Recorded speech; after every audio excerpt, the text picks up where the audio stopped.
इसीलिए उसने तोपों के पास अपनी सेना खड़ी कर दी। ये तोपें लगा दी, उस तोपों के बगल में अपनी सेना खड़ी कर दी ताकि ये जान न पाए कि बगल में पता नहीं सब पाया लगा रखा है। और बाबर ने अपनी सेना से कहा, ऐसा सब लोग एक एक हाथ का फैसला लेके खड़े हो जाओ।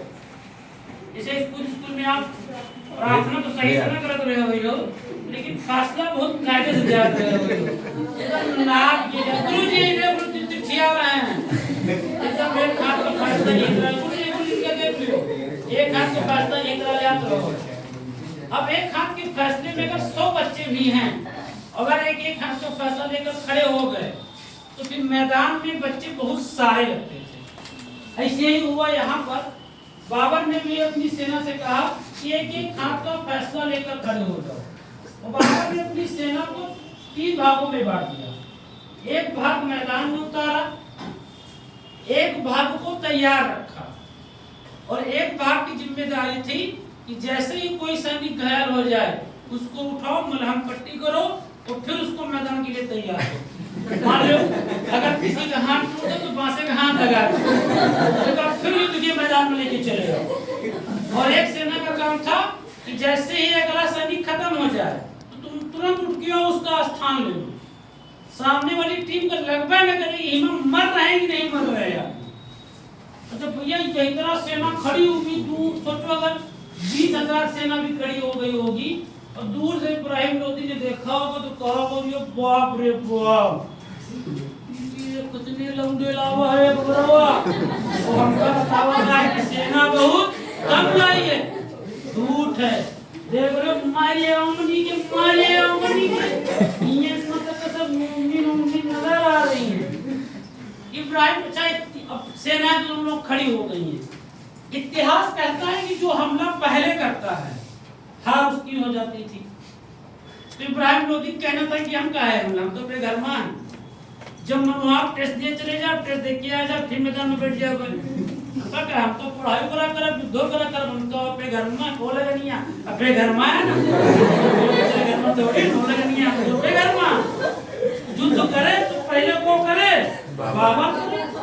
और बाबर ने अपनी सैनिकों से कह दिया था कि भाई साहब इतिहास लिखना है, युद्ध पहले हमला हम नहीं करेंगे, हमला तो पहले लोदी ही करेगा। और याद रखना कि जब तक हम न कहीं हमला तब तक हमला होना नहीं चाहिए। अब भैया इब्राहिम लोदी ने भी कहा कोई दिक्कत नहीं, इधर चिलमन से तुम झांको, इधर चिलमन से हम झांको, नगा तो चिलमन में आ न तुम झांको न हम झांको, वही वाला यहाँ हो जाता। 12 अप्रैल से ये लोग सेनाएं आमने सामने खड़ा कर ली और 12 उल्टा कर दियो 21 तारीख आ गई कितनी 21 अप्रैल। इब्राहिम लोदी को लगा कि यार ये मानी ना, ऐसा करो हमारे पेपर का डेट आ रही है जून में, बोले पहले वाला पेपर हमारा लग पड़ा है, इनके चक्कर हम अपन होमगार्ड वाला पेपर बर्बाद नहीं करना चाहिए। ऐसा करो हमला करो यार, हमला। इब्राहिम लोदी ने 21 अप्रैल 1526 को अपनी सेना से कहा आक्रमण। अब यह जैसे ना आक्रमण कहीं तो हाथी आगे आगे और सेना पीछे पीछे, हाथी आगे आगे और सेना पीछे पीछे। बाबर ने अपनी सेना को हमला करने का आदेश नहीं दिया और बाबर पे सेना से यह बोलते कि जब तक हम न कही युद्ध हुए न चाहिए, हमला हुए न चाहिए। अबे इनका नजदीक आवे दियो, इधर एक सैनिक पुलिस की बाबू जल्दी बोले यार थोड़ी स्पीड से हाथी आ रहे हैं यार, ऐसा ना हो हाथी को हम पहले पढ़ ले जाए नहीं परेशान ना हो, हम बोलत सही तरह बोलत, लेकिन जब तक हम ना बोली हमला हुए अपना चेक करें थी।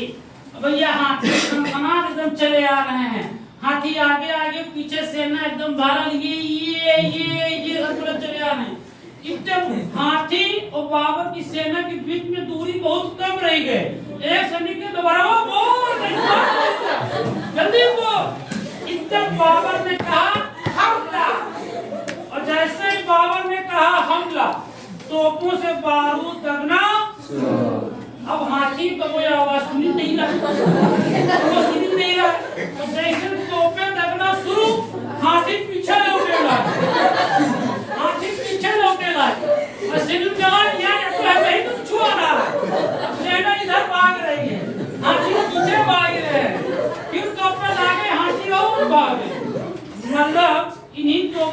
प्रयोग करके बाबर ने इब्राहिम लोदी के हाथियों से ही इब्राहिम लोदी की सेना को मार दिया और बिना लड़े ही बाबर इस युद्ध को जीत गया और लास्ट में लोदी की लगा दी सेटिंग और लोदी को दिया मार और पानीपत का युद्ध किया क्या जीत। जब पानीपत का युद्ध जीत गया तो अब शुरू करेगा ये दिल्ली में नया वंश और उसी वंश का नाम होगा क्या